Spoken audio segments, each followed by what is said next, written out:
Hi, I'm Ruth Richards. Let me tell you some words to describe me. I'm intuitive, I'm an oracle reader, I'm empathic, I'm sensitive, I'm resilient, I'm empowered, and at the moment, my sensitivity is on overload. And if you feel the same, in this video, I'm going to share with you my 3 top tips for getting your sensitivity levels back in balance and to stop feeling so overwhelmed. We've all had a very challenging time. We've still not got through the other end of the pandemic, and there's major upheaval going on in the world at the moment, which is impacting our peace and our peace of mind. So how do we stay connected to what's going on in the world without allowing it to overwhelm us? Well, here are 3 things that I do, and I'm going to share them with you.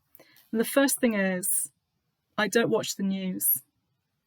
10 years ago, my mum died, and while she was going through her illness, I did not have time to watch TV. I didn't watch soaps, I didn't watch the news. And I realised afterwards that actually my life was better for that. So the first thing is, if you're watching every news bulletin going, stop. Just because the news is on at 6 o'clock or 10 o'clock or there's a bulletin at 3 o'clock, it doesn't matter. You get to choose when you want to watch the news. I don't watch any news on television. At the moment, though, I check a news website first thing every morning for an update. And that is as much as I can handle right now. It tells me what I need to know. It keeps me connected with what's going on in this world while allowing me not to have sensitivity overload. Because when you're spiritual or an empath, it's important to still be connected to the world. We can't detach ourselves from it, but we have to find a way of balancing it. So check your news consumption at this point. Stop watching the news for a couple of days if you need to. And I will tell you this, my friends, there's always a spoiler alert. There will always be someone who will tell you what's going on, especially, if you have a family or you live with housemates, you're going to find out what's going on. But you choose when you consume news. You choose when you watch it or read it. So make that decision. Maybe you'll do like me. Maybe you'll just check once a morning and leave it. Or maybe you just need to start to cut down gradually, or maybe you need just a day without watching the news. It's okay to do that. It doesn't mean that we don't care and we're not participating in the world. It means we're managing our own sensitivities, that we can still know what's going on, send peace to those people who need it, but not get overwhelmed. The second thing is curb your social media. It's the same thing as the news. You get to choose how you connect with social media. Just because it's there and available all day, every day, doesn't mean that's what you have to do. I am on no social media at the moment other than LinkedIn because that's all I can deal with. And I make no apologies for that. That's my choice and I'm good with it. So if you're checking your Facebook, your YouTube, your Twitter, your Insta, whatever it is you have, if you're checking all those regularly, it's going to drive you mad at some point, especially if you are insensitive and an empath. And again, it's about empowering yourself to make the choice. Are you going to check once in the morning or once in the evening and not look during the day? And maybe you think, oh my God, I might miss out on something. Maybe you've got FOMO. Well, if you have, I'm going to give you a home truth. If you think that by only checking your social media twice a day, you're going to miss out on something in life, you need to look at your values and your principles. What could there be that you could miss out on? Because here's a lesson from the universe.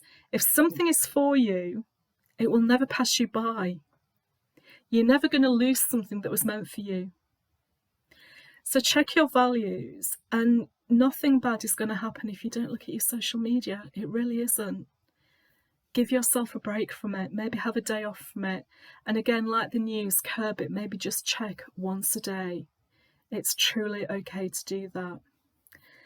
And the third thing is, you decide and manage who comes into your dance space. So I talk about this in my book, Reclaim Your Intuition. But if you've seen the film Dirty Dancing, you may remember the scene where Patrick Swayze is talking about his dance space. So if you put your arms out in front of you and let your fingertips touch, this circle here is your dance space. And what that what I mean by that, dance space, is that electromagnetic energy, that frequency that we have coming from our heart center, stretches out maybe about 5 meters in front of us. And the closer people come towards you in that frequency, the more you know whether you resonate with that person or you want to recoil away from them. So you get to choose who physically and psychologically comes that close to you. You get to choose who the people are that you hang out with. You get to choose who the people are who you spend time with. So if there's someone in your life who's draining your soul, maybe back away from them for a little while until you feel stronger to deal with them. Yeah? So you choose who gets close to you.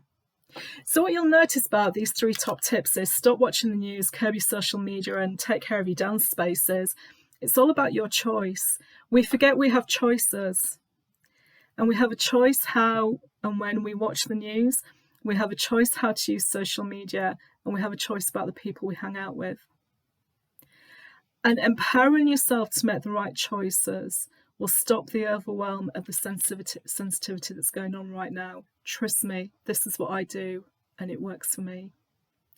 I hope this helps you, and I wish you well. If you've got any comments, do leave me a message below and let me know how you're getting on at this time. But sending love to you all. Take care, everyone. Bye.